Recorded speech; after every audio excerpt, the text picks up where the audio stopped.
So we're talking a little bit right now about release. What does that mean? Like, you hear this term all the time. Release the club, hold the club. You see these static pictures of great players and they've got this forward-leaning shaft and they want you to hold and hold and hold and hold. And you got pictures on the internet of players like this, right? And then you've got pictures of players like this. And then you got pictures of all different kinds of release patterns. Now, some of the releases are based on shot shapes.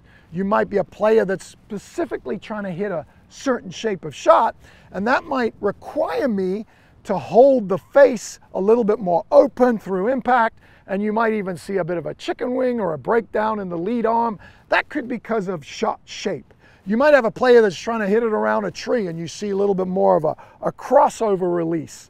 So there are different release patterns based on the shape of the shot you're trying to hit. But in general, here's what happens with a lot of players. You'll see players on tour today with all different types of positions at the top of their backswing. When the club goes back, what release really is it's the opening and closing of the club face.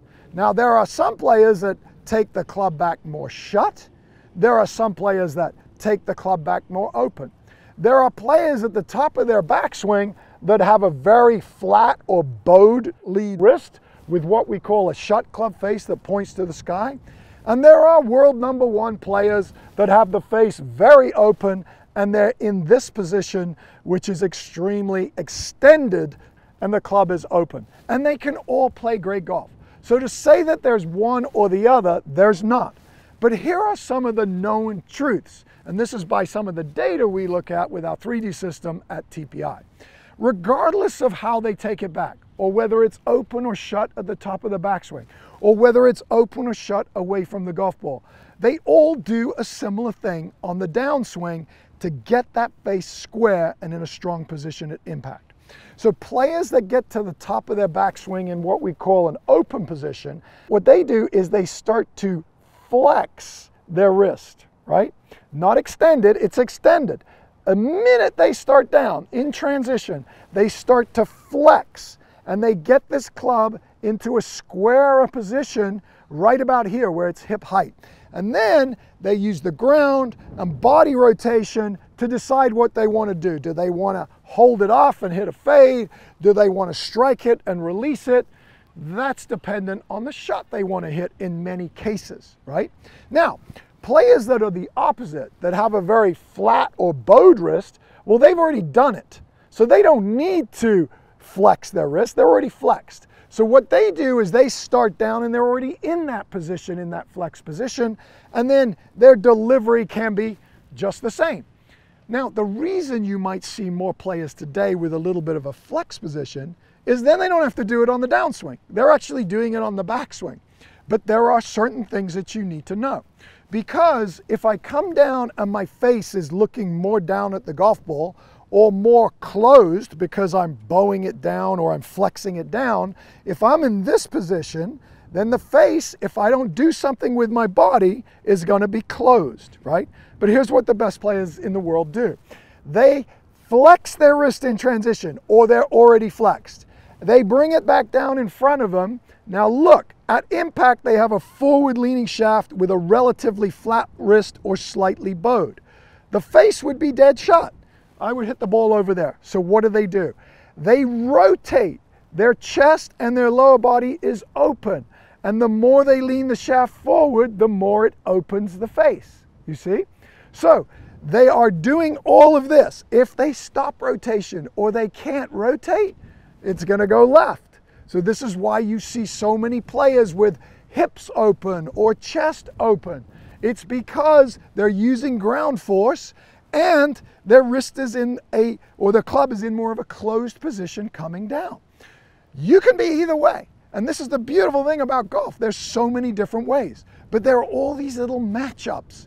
So if you're a player that's struggling with a shot that's going to the left or hooking too much, you might actually be doing something really good. You might actually be flexing, getting that into a strong position, but maybe your rotation is off. Maybe you're not pushing against the ground, or you've lost that mobility and you can't clear. So in that situation, you might make a modification. you might want to fan your foot or get yourself a little bit more open at address so that you can go around the corner with that shut face, and that will keep it open going through. And that will be a better shot for you. So remember, there's all these matchups. You want to find out where you are. But the worst one is you don't want to come down and have this in this position where you've got the face open. If the wrist stays extended, then as I'm coming down, look how open this face is. And if I keep going, then that's going to be wide open. I'm going to hit the golf ball over there.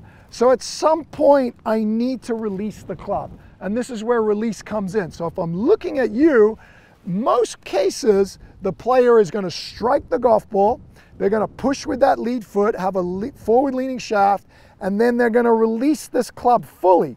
You don't want to stop the release. It happens way early. Remember what I said earlier, the best in the world on 3D, right at the top of the backswing, they're already starting to release it. They're not holding. Never try and hold angles in your wrist. It is the worst thing you can do. One of the best drills you can do to get the correct release is, a good friend of mine, Padraig Harrington, showed me this, and it's the hit and hold drill. And what you're really doing is you're going to hit a shot and just stop right here. So if you can hit a ball and stop right here, what it actually gets is it gets your angles out and it forces you to get the club in the right position here. So you can see with that drill, I'm actually trying to stop the club, and what it does is it actually puts me in the correct release.